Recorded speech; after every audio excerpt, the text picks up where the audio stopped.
Well, hello there, guys. Crusader Kings 2 Holy Fury.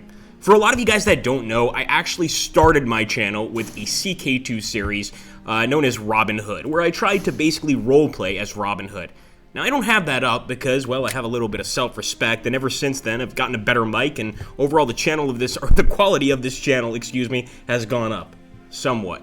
But I had to jump back into Crusader Kings 2 just to show you what I consider to be the best DLC that this game has to offer. Crusader Kings 2 is probably my favorite game of all time. If you guys look at my playtime, and I'm not showing it here on this particular video because it's embarrassingly long, I absolutely adore this game. And I think the real trick at what makes this a real award-winning DLC is it actually seems like they have taken ideas from a tremendous amount of other Crusader Kings 2 modifications and actually incorporated them into the game. Just to give you guys some ideas of how far this goes, we'll go ahead and click the High Middle Ages here, and what we're going to do is we're going to go ahead and shatter the world. A shattered world sees every ruler on the world with equal footing. So if we crack this world, guys, we can actually shatter the world into individual counties so that you actually have to rise from the very bottom to be able to establish a living dynasty. I think that's just beautiful. Not only that, but you can change a tremendous amount of aspects, including the age span, the number of children you have, and the cultures, everything from historical to totally randomized. We can even go ahead and change religions and religion features, and in fact, you can even create your own religion with its own features. But that will probably be in a later video. As you can see here, we're going to go ahead and generate, just for fun, the Shattered World, and at this point, you can really select any county you want and pretty much start there, get a fresh start. I really think this takes away the monotony of a lot of CK2 situations where you might be stuck in as just a count for a tremendous amount of time. In this case, we've got a bunch of dukes, we've got a bunch of counts, etc. I have noticed some minor glitches in this DLC, and I think it's important to mention them. As you take a look over here, specifically at the southern Muslim Iberian kingdoms, it's specifically these, they don't seem to have a picture generated for the people. Now, I was thinking initially that this could actually have something to do with Islam, as pictures of actual rulers is considered sort of a negative aspect. It's not something that a lot of Islamic cultures like to do, but as I played the game, these pictures started to generate, and I would definitely take that as a mark against the DLC. I'm assuming they're probably going to come out with some sort of, update to fix this, but they haven't done so yet, and that is a little frustrating. If we go over here, guys, to the randomized world, this adds a whole nother level of brilliance, to the game. With this randomized world, we can completely remake every aspect of the world as we know it, removing countries that exist today, changing their names completely, changing the boundaries of those countries, and pretty much just creating whatever world you want to start in. I just think it's amazing, as opposed to playing some sort of fictional world like, Game of Thrones or maybe the Morrowind world. You can actually just create your own fantasy world. You can even add animals into the game, guys, as your rulers, if you don't want to be using, regular rulers. And once again, I think they take a lot here from the actual modifications that the game has. As you can see, everything has changed around the world. Peshangida, even the sort of cultures, for instance, we have African cultures here in Northern Europe, have changed dramatically, as you can imagine. So this is just a part of it, guys. And then we're going to jump into the more aesthetic aspects of the game next. So if you haven't taken a look at the actual CK2 family tree line, or I should say character portrait here in a long time, there are some changes here that people may like and some people may really dislike.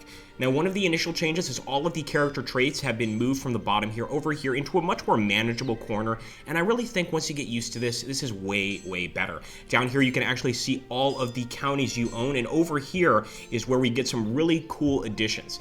Now, of course, before in the game, you could always go to the barber, get your hair cut, as long as you had the necessary DLC. Sorry, guys, I can't remember which one that is. But another aspect that has been added here, and once again, this comes from a mod that was created by users, and that is the Bloodlines.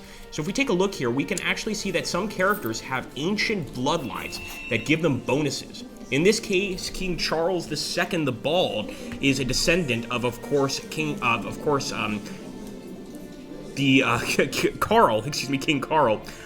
who is a brilliant warrior as well as a great statesman. Here we have an explanation.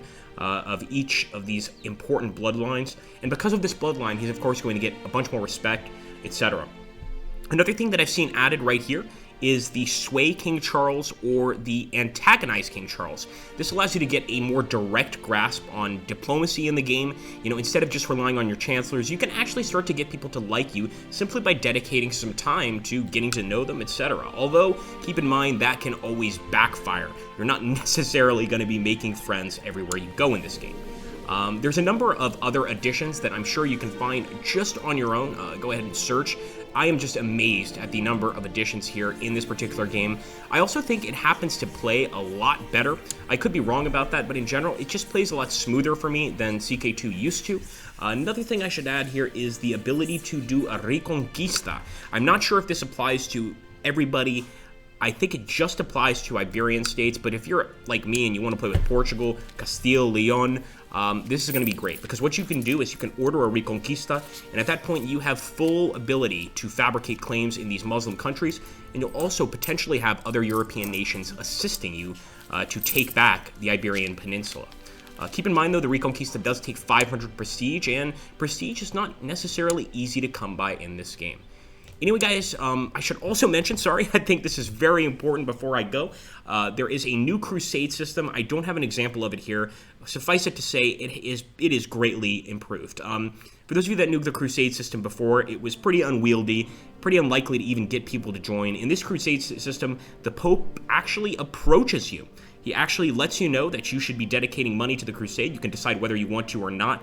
Then you can actually choose a benefactor of the actual crusade who's going to either generate the wealth or simply give it to yourself. And at that point, you can actually go and fight the crusade along with a bunch of other countries and hopefully come out on top, ultimately winning the ultimate prize of potentially Jerusalem or any other area you happen to attack.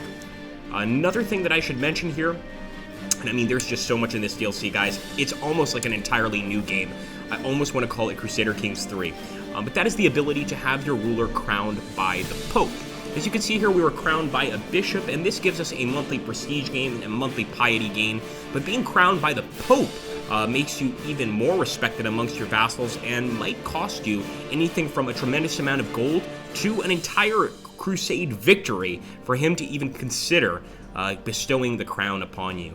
Anyway, guys, I hope you enjoy this review on Crusader Kings 2. I generally don't do reviews on CK2 or Paradox games in general. They're just, very complex games, but I love CK2, and I had to say that, yes, this is a definite buy. 9 out of 10, easily. I'd maybe 8.5 because of the bug. It's kind of an annoying bug. I'd like them to fix it.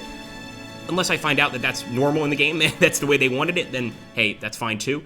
But I hope you guys enjoyed this. If you did, make sure to hit that like button, comment down below, subscribe to the channel, and join us, guys. We are a niche strategy channel, so if you're kind of more a mainstream strategy person, consider joining up, and you'll probably find out about a lot of games you never even heard of. To the folks at Paradox, thank you so much. This is the DLC we deserved, especially those of us that have been spending this much money on DLCs for this game, and I think this one really hit it out of the ballpark. Pick it up when you can, guys. Thanks for watching. Catch you on the next one.